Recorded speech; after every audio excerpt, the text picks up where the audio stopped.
How to delete the alias email account in Hostinger. So, let's get started.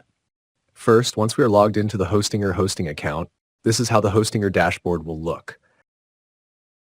Next, you will need to click the Manage button under the Domains section.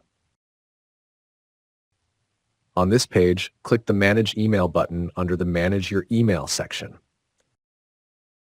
Next, click the Email Alias tab on the left side of the screen.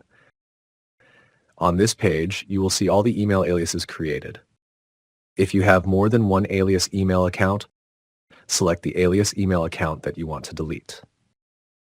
Click the three-dotted More option, and then click the Delete button. And done. You have successfully deleted the alias email account in Hostinger. With this, we have come to the end of this video. Like, comment, and share the video if it was helpful. Thank you.